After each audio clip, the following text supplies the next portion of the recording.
Grandir en âge tout en sérénité, c'est d'être en mesure aussi d'apprécier les moments que la nature nous offre.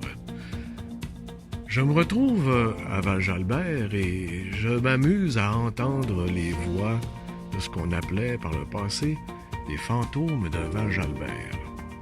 Vous savez, entre les années 1901 et 1927, Val-Jalbert vibrait joyeusement au rythme de son usine de pâte à papier. En 1901, date où l'usine fut construite par Damas Jalbert, le village s'appelait Ouiachuan, du nom de la chute qui alimente le moulin pour fabriquer la pulpe de bois.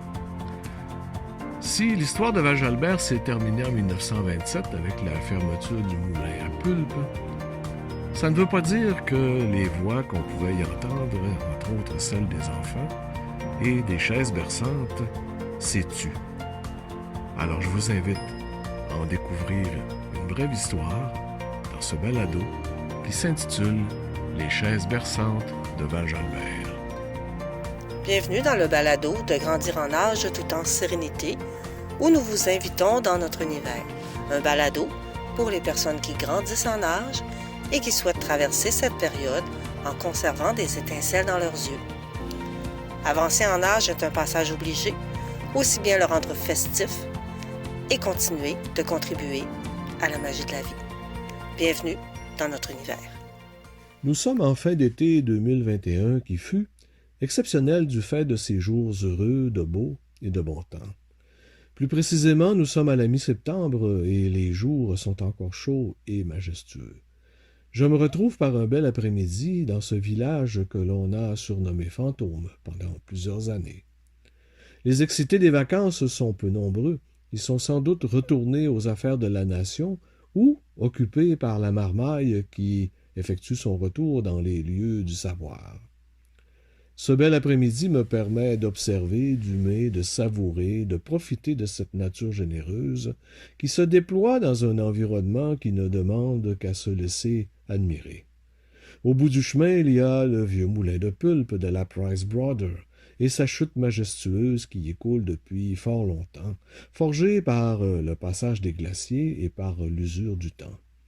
Je me retrouve assis sur un banc face à ce moulin et à cette rivière Ouiachuan qui rugit par sa chute et qui parfume de ses embruns l'air du temps. Pas d'autres bruits ou clameurs qui viennent rompre cette forme de silence.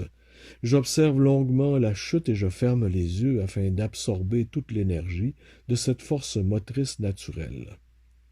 J'entends bien le bruit retentissant de cette chute qui coule entre les parois montagneuses des contreforts des Laurentides.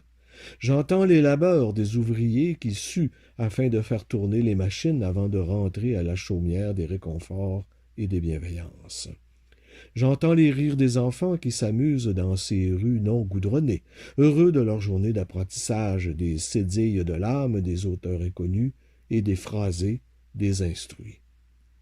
J'écoute ces femmes qui racontent leur vie au foyer, malgré les tourments et les difficiles journées dans le panthéon de la famille nombreuse. Occupé par les âgés, j'entends le son des chaises berçantes qui usent les vernis de l'âme afin d'en révéler les couleurs et les sens profonds.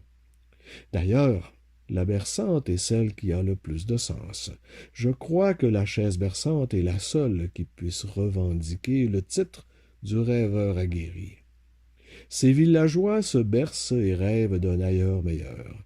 Eux qui se balancent en un mouvement régulier rejoignent le fond rythmé des consciences, en faisant résonner des sons mystérieux sur les vernis usés de leur sensibilité. Par leur propre conscience, ils bercent le cœur, emportent leur esprit dans les confins des rêves les plus fous. Le son des châteaux sur les planchers de la Résistance compose une symphonie universelle qui relie les filins fragiles des âmes et qui ouvre les esprits sur l'univers qui frissonne de vie.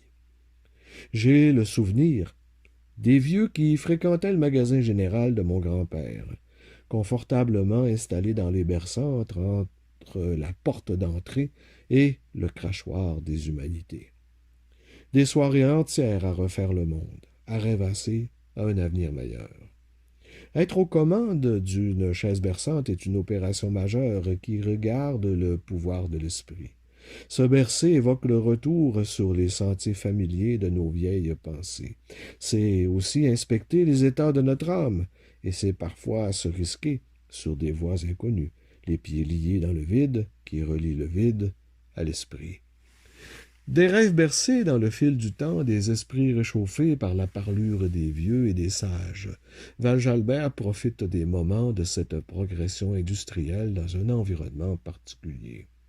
Brutalement, un jour, le son des chaises berçantes de Val-Jalbert s'arrêta. C'est la modernité qui s'installe. Les gardiens de la raison ont évacué les rêveurs depuis qu'il est passé de mode de se bercer d'illusions.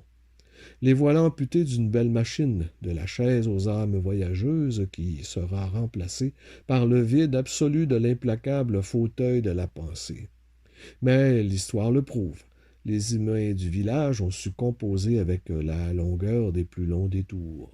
Ses habitants ont quitté avec leurs peines et leurs regrets tout en sachant que les choses les plus vraies se jouent dans les moments tranchants de la vie, dans les nuits noires, les valises remplies de peur, mais les poches gonflées d'espoir.